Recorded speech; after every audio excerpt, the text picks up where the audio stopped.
Welcome to NCN news. నా పేరు ప్రశాంతి. బులెటిన్లో ముందుగా హెడ్లైన్స్ చూద్దాం. అసురు నయనాల మధ్య జీఎస్ రావుకు తుది వీడ్కోలు. రాజకీయ భేదాలకు అతీతంగా జీఎస్ రావుకు నివాళులర్పించిన నేతలు. ఉమ్మడి ఏపీ పీసీసీ మాజీ అధ్యక్షుడు, కొవ్వూరు మాజీ ఎమ్మెల్యే జీఎస్ రావు శనివారం హైదరాబాద్లో కన్నుమూసిన విషయం విదితమే. ఆదివారం ఉదయం ఆయన పార్థివ దేహాన్ని నిడదవోలుకు తీసుకువచ్చి వైఎస్ఆర్ కాంగ్రెస్ పార్టీ కార్యాలయంలో ప్రజల సందర్శనార్థం ఉంచారు. మధ్యాహ్నం 2 గంటల వరకు వివిధ ప్రాంతాల నుంచి వచ్చిన నాయకులు, కార్యకర్తలు, అభిమానులు, ప్రజలు ఆయనకు ఘనంగా నివాళులర్పించారు. జీఎస్ రావు రాజకీయ జీవితాన్ని స్మరించుకుంటూ పలువురు నేతలు ఆయన చేసిన సేవలను కొనియాడారు. అనంతరం భారీ సంఖ్యలో అభిమానులు, కార్యకర్తల నడుమ అంతిమయాత్ర నిర్వహించగా నిడదవోలు పట్టణం విషాద వాతావరణంలో మునిగిపోయింది. ఈ సందర్భంగా మంత్రి కందుల దుర్గేష్, కొవ్వూరు ఎమ్మెల్యే ముప్పిడి వెంకటేశ్వరరావు, రాష్ట్ర నైపుణ్యాభివృద్ధి సంస్థ చైర్మన్ బూరుగుపల్లి శేషారావు, వైసీపీ మాజీ మంత్రులు కొట్టు సత్యనారాయణ, పేర్ని నాని, అంబటి రాంబాబు, చెల్లిబోయిన వేణుగోపాలకృష్ణ, తానేటి వనిత, మాజీ ఎంపీ మార్గాని భరత్రాం, వైసీపీ మాజీ ఎమ్మెల్యేలు పొప్పాల వాసుబాబు, దూలం నాగేశ్వరరావు, జక్కంపూడి రాజా, టీవీ రామారావు, తలారి వెంకట్రావు తదితరులు పార్థివ దేహానికి పూలమాలలు వేసి నివాళులర్పించారు. ఈ సందర్భంగా వారు మాట్లాడుతూ జీఎస్ రావు మరణం రాష్ట్ర రాజకీయాలకు తీరని లోటని, ప్రజల సమస్యలపై ఎప్పుడూ స్పందిస్తూ ప్రజాసేవనే పరమావధిగా భావించి పనిచేసిన నాయకుడు ఆయన అని అన్నారు. రాజకీయాల్లో ఎన్నో పదవులు చేపట్టిన ఎప్పుడు హుందాతనాన్ని, విలువలను పాటిస్తూ అందరి అభిమానాన్ని సంపాదించుకున్నారన్నారు. ఆయనతో కలిసి పనిచేసిన ప్రతి ఒక్కరికి ఆయన ఆప్యాయత, సరళత, అంకితభావం ఎప్పటికీ గుర్తుండిపోతాయని తెలిపారు. రాజకీయ భేదాలకు అతీతంగా అందరితో స్నేహపూర్వకంగా మెలిగిన వ్యక్తి జీఎస్ రావు ప్రజల కష్టసుఖాల్లో భాగస్వామిగా నిలిచి అభివృద్ధి కోసం నిరంతరం కృషి చేశారన్నారు. జీఎస్ రావు సేవలను ప్రజలు ఎన్నటికీ మరిచిపోలేరని, ఆయన ఆశయాలు, విలువలు భావితరాలకు ఆదర్శంగా నిలుస్తాయన్నారు. అనంతరం నిడదవోలు నుంచి స్వగ్రామమైన తాళ్లపూడి మండలం పెద్దేవంకి జీఎస్ రావు పార్థివ దేహాన్ని అంతిమయాత్రగా తీసుకువెళ్లారు.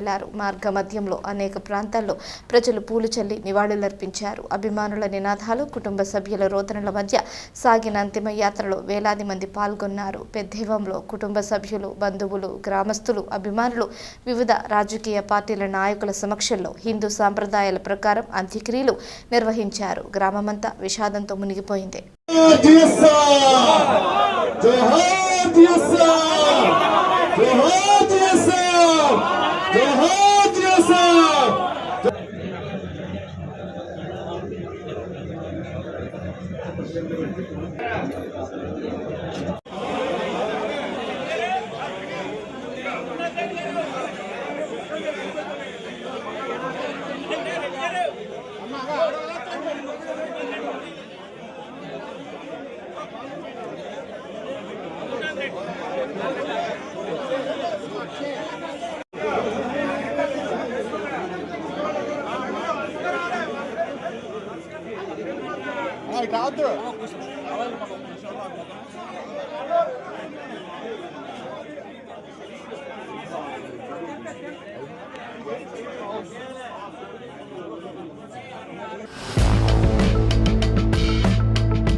జీఎస్ రావు గారి మరణం ఈ ప్రాంతానికి తీరం లోటు.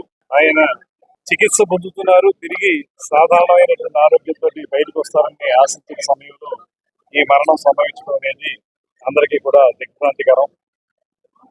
నేను గతంలో యూత్ కాంగ్రెస్ అధ్యక్షుడిగా ఉన్నప్పుడు వారి కార్యక్రమాల్లో పాల్గొనడం జరిగేది.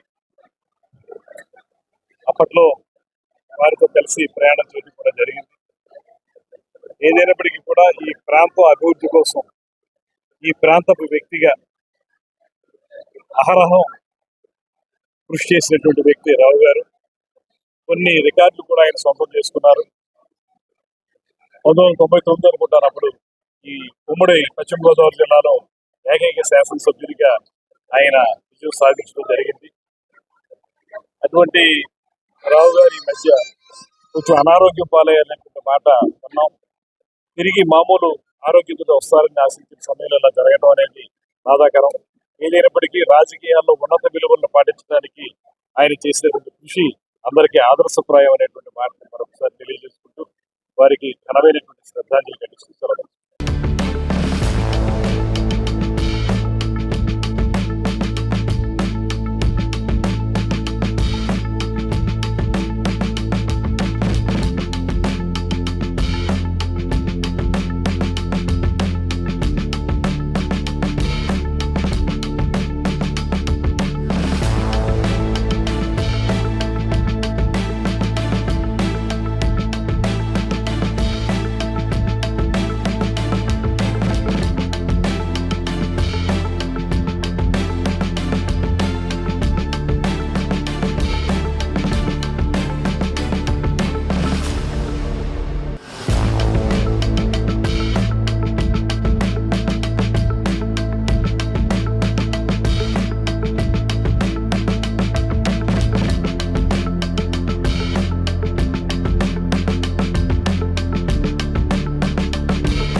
మన ప్రాంతంలో పెద్దలు మనందరికీ సుపరిచితులు అయినటువంటి మరి జిఎస్ రావు గారు ఈ రోజున ఆయన జీవితాన్ని విడిచి పరలోకానికి వెళ్ళటం మనందరికీ కూడా చాలా బాధాకరమైనటువంటి విషయం.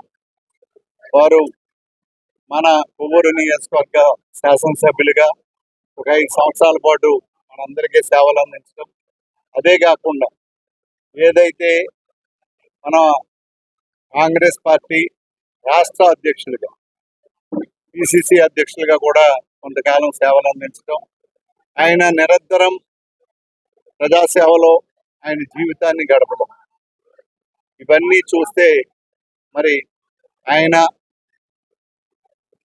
ఇక ముందు లేరు అనేటటువంటి మాట భవిష్యత్తులో ఎంతో కొంత లోటుని రాజకీయాల్లో కొంత లోటుని చూపిస్తుందని చెప్పి నేను భావిస్తూ, మరి పెద్దలు జిఎస్ రావు గారు వారి కుటుంబం కూడా సుమారుగా 2.5-3 సంవత్సరాలుగా ఆయన ఆరోగ్యం పట్ల ఎంతో బాధ్యత వహించి మరి ఆయనకి సుదీర్ఘకాలంగా ఆసుపత్రిలోనే ఉంచి ఏమైనా ఆయన మళ్ళీ ప్రజా జీవితంలో తీసుకురావాలి, అందరికీ కూడా మరి ఇది చేయాలి అనేటటువంటి ఉద్దేశం మీద వారు కూడా చాలా ఇది చేసి తండ్రి పట్ల శ్రీనివాస్ నాయుడు గారు కానీ వారు కానీ వారు కూడా సుదీర్ఘకాలం పోరాటం చేశారు. అయినా కూడా భగవంతుని యొక్క దీని ముందు మన శక్తి తక్కువే. ఈ రోజున ఆయన పరమపదించడం జరిగింది. ముఖ్యంగా ఈ సందర్భంగా వారికి, వారి కుటుంబానికి, శ్రీనివాస్ నాయుడు గారు వారి కుటుంబానికి ఈ లోటు చాలా తీర్చలేనిది. అంతేకాదు భవిష్యత్తులో ఆ కష్టాన్ని ఎదుర్కొనేటటువంటి ధైర్యాన్ని, శక్తిని కూడా భగవంతుడు వారు కల్పించాలని, అలాగే జిఎస్ రావు గారు ఆయన ఆత్మకు శాంతి చేకూరాలని మనస్ఫూర్తిగా కోరుకుంటాం.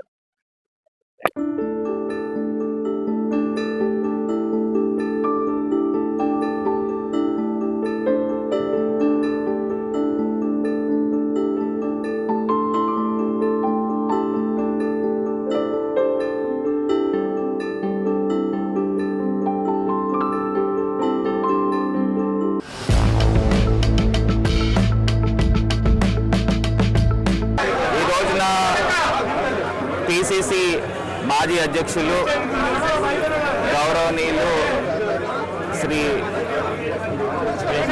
జిఎస్ రావు గారు ఇవాళ మన ముందు లేకపోవడము నిజంగా చాలా చాలా దురదృష్టము. దివంగత మహానేత రాజశేఖర్ రెడ్డి గారితో అత్యంత సన్నిహితులు. మరి ఆయన విల్ పవర్తో హాస్పిటల్లో గత 2.5-3 సంవత్సరాల నుంచి కూడా ఆయన మృత్యువుతో పోరాటం చేస్తూ ఉన్నారు. మరి వాళ్ళ తనయుడు శ్రీనివాస్ నాయుడు గారు మాజీ శాసనసభ్యులు. ఆయన ఒక తండ్రిని ఏ రకంగా చూసుకోవాలనేది ఆయన చూసి నేర్చుకోవాలి. తండ్రి మృత్యువుతో పోరాటం చేస్తుంటే ఎన్ని కోట్లైనా కానీ ఖర్చు పెట్టి తండ్రి ప్రాణాలు కాపాడుకోవాలని ఆయన పడిన తాపత్రయము ఇవాళ మేము నిజంగా చాలా ఆశ్చర్యం అనిపించింది. ఎందుకంటే హాస్పిటల్లోనే ఐసీయూలోనే సుమారుగా 2.5-3 సంవత్సరాలు ఆయన్ని ఐసీయూలో ఉంచడము, మరి వాళ్ళ కొడుకులందరికీ కూడా ప్రగాఢ సానుభూతి తెలియపరుస్తూ ఉన్నాము. వాళ్ళ పిల్లలందరికీ, మనవాళ్ళందరికీ కూడా ఇవాళ ఒక్కటే అంశం చెప్పే అంశం ఏంటంటే జిఎస్ రావు గారు ఒక నియోజకవర్గానికి పరిమితం కాకుండా సుమారుగా 2 గోదావరి జిల్లాలకి కూడా ఆయన ఎంతో సుపరిచితులు. ఆయన చేసిన సేవల్ని మనం అందరం కూడా గుర్తుకు చేసుకోవాలి. అదేవిధంగా కాపు సంఘానికి కూడా ఆయన లేకపోవడం తీరని లోటుగా భావిస్తూ ఉన్నాము. ఆయన కుటుంబానికి ప్రగాఢ సానుభూతి తెలియపరుస్తూ ఆయన పవిత్ర ఆత్మకి శాంతి చేకూరాలని మనస్ఫూర్తిగా కోరుకుంటాం. మా అందరికీ అత్యంత ఆప్తులు. మరి ఆయన గత 2 సంవత్సరాల నుంచి కొంచెం అనారోగ్యంతో ఉన్నా ఇటువంటి వార్త వినాలని ఊహించలేదు. నాకు అత్యంత ఆప్తుడు, మిత్రుడు, వారి కుమారుడు, మన నిడదవోలు నియోజకవర్గ మాజీ శాసనసభ్యులు, అజాత శత్రువుగా అందరికీ అందరివాడిగా శ్రీనివాసు ఎంతో మరి ఒక మంచి సంప్రదాయంతో ఎమ్మెల్యేగా చేశాడు. అటువంటి మరి ఆయన పెంపకం మరి శ్రీనివాస్ ద్వారా మనకు తెలుస్తూ ఉంది. అయినప్పటికీ కూడా ఇవాళ జిఎస్ రావు గారు లేరు అన్న లోటు తీర్చడం అన్నది ఇప్పుడు వైఎస్ఆర్ కాంగ్రెస్ పార్టీ కూడా పెద్ద తీరని లోటు. అటు కొవ్వూరు నియోజకవర్గం కానీ, ఇటు నిడదవోలు నియోజకవర్గం కానీ ఆయన లేని లోటు మనందరికీ కూడా స్పష్టంగా తెలుస్తుంది. అయినప్పటికీ కూడా ఆయన ఆత్మకి ఆ భగవంతుడు శాంతి ప్రసాదించాలని వారి కుటుంబ సభ్యులకి, ముఖ్యంగా వారి కుమారుడు శ్రీనివాస్ గారికి, వారి తల్లి గారికి, వారి సోదరికి అందరికీ కూడా భగవంతుడు మనోధైర్యాన్ని ప్రసాదించి ఆయన ఆత్మకి శాంతి కలగాలని మనస్ఫూర్తిగా కోరుతున్నాను.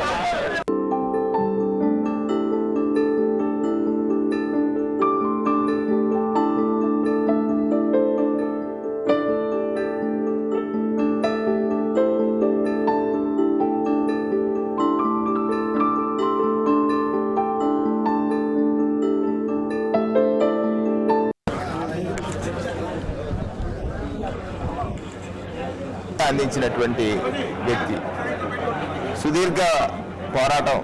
ఆయన కోలుకుంటారు ఈరోజు, రేపు ఎల్లుండా అనేటువంటి భావన అందరిలో ఉంది. కానీ నిన్న వారు పరమపదించారన్న వార్త ఈ రాష్ట్రంలో ఉన్నటువంటి రాజకీయ వర్గాలన్నిటికీ కూడా దిగ్భ్రాంతిని కలిగించే, దానితో పాటుగా తూర్పుగోదావరి జిల్లాలో ఆయనకున్నటువంటి అనుబంధం, పూర్వపు పశ్చిమ గోదావరి జిల్లాలో ఆయనకున్నటువంటి అనుబంధంలో ఉన్నటువంటి వారందరూ కూడా ఇవాళ శోక తప్త హృదయులై ఉన్నారు.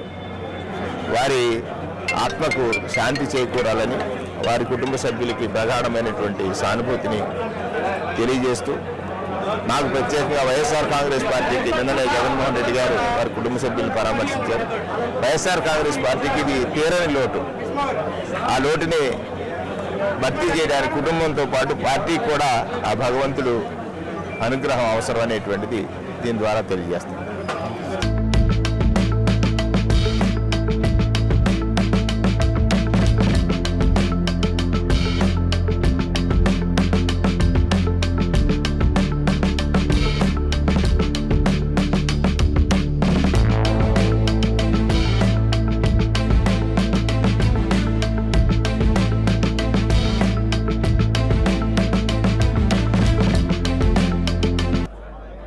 ఈరోజు జిఎస్ రావు గారు మాజీ శాసనసభ్యులు, రాష్ట్రంలోనే సీనియర్ నాయకులు, ఉమ్మడి రాష్ట్రంలో ప్రదేశ్ కాంగ్రెస్ కమిటీ అధ్యక్షుడిగా పనిచేసినటువంటి వ్యక్తి, కాపుల్లో అగ్రగణ్యుడిగా ఉన్నటువంటి వ్యక్తి, కాపునాడుకు అధ్యక్షుడిగా కూడా పనిచేసినటువంటి జిఎస్ రావు గారు మరణించటం చాలా దురదృష్టకరమైనటువంటి పరిణామం. వారు కాంగ్రెస్ పార్టీలో సేవలు అందించారు, వైసీపీలో కూడా వారి కుటుంబం సేవలు అందించినటువంటి సందర్భం. అలాంటి వ్యక్తి గత 3.5 సంవత్సరాల నుంచి ఆసుపత్రిలో ఉన్నారు, కోమాలో ఉన్నారు. ఏ కుటుంబము కూడా కుటుంబ సభ్యులు ఇంత ఘనంగా ఆయన చూసుకున్నటువంటి సందర్భాలు నేను ఎక్కడా వినలేదు. 3.5 సంవత్సరాలు కూడా కోమాలో ఉన్నా కోమా నుంచి బయటకు వస్తాడనేటువంటి ఉద్దేశంతో వారి కుటుంబ సభ్యులు ఎనలేని సేవలు చేశారు. దురదృష్టం ఈరోజు వారు మరణించటం చాలా బాధాకరమైన విషయం. ఒకటి, వైఎస్ఆర్ కాంగ్రెస్ పార్టీకి, ఆంధ్ర రాష్ట్రానికి, కాపు సమాజానికి తీరని లోటని ఈ సందర్భంగా నేను భావిస్తున్నాను. అయినా వారి కుటుంబ సభ్యులు శ్రీనివాస్ నాయుడు గారు రాజకీయాల్లో ఉన్నారు, ఆయన వారసులుగా శాసనసభ్యులుగా చేశారు. జిఎస్ రావు గారితో మాకు చిరకాలం నుంచి చాలా సంబంధ బాంధవ్యాలు ఉన్నటువంటి వ్యక్తి రాజశేఖర రెడ్డి గారితో పాటుగా పనిచేసినటువంటి మహానుభావుడు. ఆయన మరణించడం తీరని లోటుగా భావిస్తూ వారి ఆత్మకు శాంతి కలగాలని, వారి కుటుంబానికి వైఎస్ఆర్ కాంగ్రెస్ పార్టీ రాబోయే కాలంలో అండగా. పెద్దలు కొవ్వూరు మాజీ శాసనసభ్యులు మరి జిఎస్ రావు గారు భౌతికంగా మనకి దూరం అవడం అనేది చాలా బాధాకరం. నిజంగా ఆయనకి మనుషుల పట్ల, ముఖ్యంగా రాజకీయాల పట్ల ఆయనకి ఎనలేని ప్రేమ. 19లో ఇక్కడ నిడదవోలు నుండి నాయుడు గారు పోటీ చేస్తున్నారంటే జిఎస్ రావు గారు అప్పటికే కొంచెం సిక్ అయి ఉన్నారు. అయినా కూడా ఆయన అనారోగ్యాన్ని కూడా లెక్క చేయకుండా, అంటే రాజకీయాలు అంటే ఆయనకి ఎంత ఇంట్రెస్ట్ అన్నది ఆ రోజున ఆయనకి ఎంతో నూతన ఉత్సాహం రావడం, ఆయన మరి నాయుడు గారితో పాటు ఇక్కడ కలిసి కేడర్ని అందరినీ కూడా ఉత్తేజం చేసి మరి ఆయన విజయానికి ఎంతో కృషి చేయడం జరిగింది. అలానే కొవ్వూరులో కూడా ఆయన శాసనసభ్యులుగా పనిచేసినప్పుడు కూడా ప్రతి ఒక్కరిని కూడా ఎంతో అభిమానంగా ఆప్యాయతగా పలకరించడం, వారికి కావాల్సిన ప్రతి ఒక్క పని చాలా చక్కగా చేయడం అన్నీ కూడా, అంటే నిజంగా రాజకీయాల పట్ల ఒక నిబద్ధతతో, ఒక క్రమశిక్షణతో పనిచేసిన నాయకులు ఎవరంటే జిఎస్ రావు గారు అని చెప్పడానికి ఏమాత్రం కూడా సందేహం లేదు. మరి నిజంగానే ఈ రోజున అలాంటి నాయకుడిని కోల్పోవడం అనేది మనమందరం చేసుకున్న దురదృష్టం. మరి వారి ఆత్మకి శాంతి కలగాలని, వారి కుటుంబ సభ్యులకి భగవంతుడు ధైర్యాన్ని ఇవ్వాలని మనస్ఫూర్తిగా కోరుకుంటున్నాను. కేవలం రాజకీయాలకే కాదు, లేదా వారితో ఉన్నటువంటి బంధాలు కలిగినటువంటి ప్రతి ఒక్కరికే కాకుండా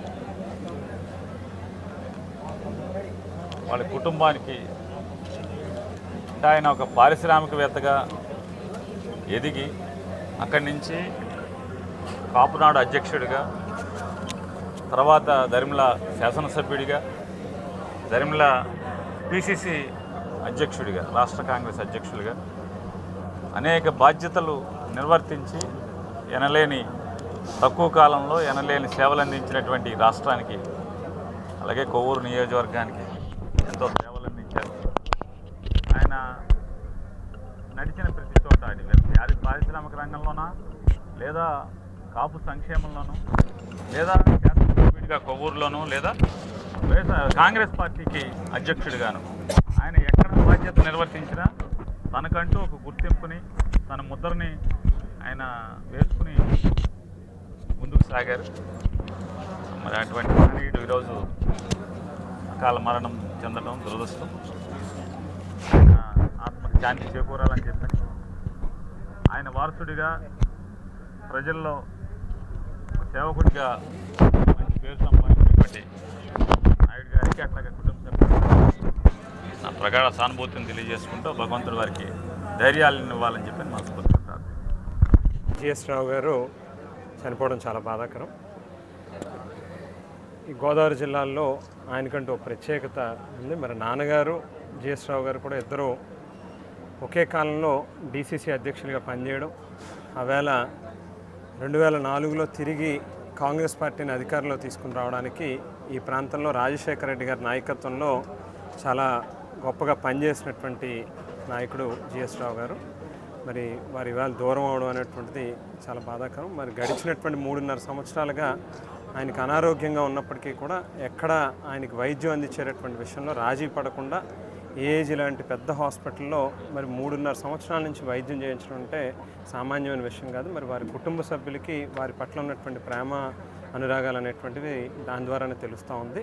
మరి జిఎస్ రావు గారి యొక్క బాటలో నడుస్తూ వారి యొక్క రాజకీయ బాటని తీసుకుని ముందుకు నడుస్తూ ఉన్నటువంటి నాయుడన్నకు కూడా మా అందరి తరఫున ప్రగాఢమైనటువంటి సానుభూతిని తెలియజేస్తూ మరి వారి ఆత్మకి శాంతి చేకూరాలని మనస్ఫూర్తిగా కోరుకుంటూ వెంకటరావు పెద్దలు మాజీ శాసనసభ్యులు, డిసిసి అధ్యక్షులు, పిసిసి అధ్యక్షులు పనిచేసిన జిఎస్ రావు గారు వాళ్ళ మరణించడం చాలా బాధాకర విషయం.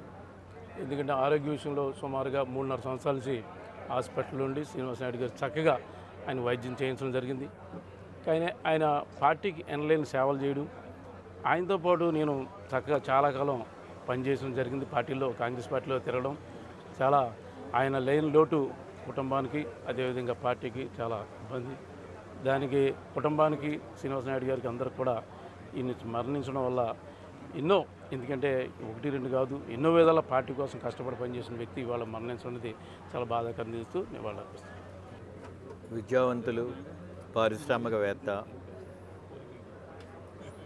సమాజానికి సేవ చేస్తున్న వ్యక్తి, శాసనసభ్యునిగా ఉమ్మడి ఆంధ్రప్రదేశ్ పిసిసి అధ్యక్షులుగా అనేక సేవలు అందించిన జిఎస్ రావు గారి మరణం చాలా బాధాకరం. గతంలో నేను ఆయనకి వైద్యం చేయడం కూడా జరిగింది. శ్రీనివాసనాయుడు గారు తండ్రికి తగ్గ కొడుకు. ఎందుకంటే చివరి వరకు కూడా మంచి సేవలు అందించి, వైద్య సేవలు అందించి, కలియుగంలో కూడా ఇలాంటి కుమారులు ఉన్నారా అనిపించేటట్టుగా చేసిన వ్యక్తి శ్రీనివాసనాయుడు గారు. ఆ భగవంతుడు వారిద్దరిని, శ్రీనివాసనాయుడు గారు కుటుంబాన్ని మంచి ఆశీర్వాదాలు ఇవ్వాలని చెప్పి భావిస్తూ ఆయనకి గణ్య నివాళులు అర్పిస్తాను.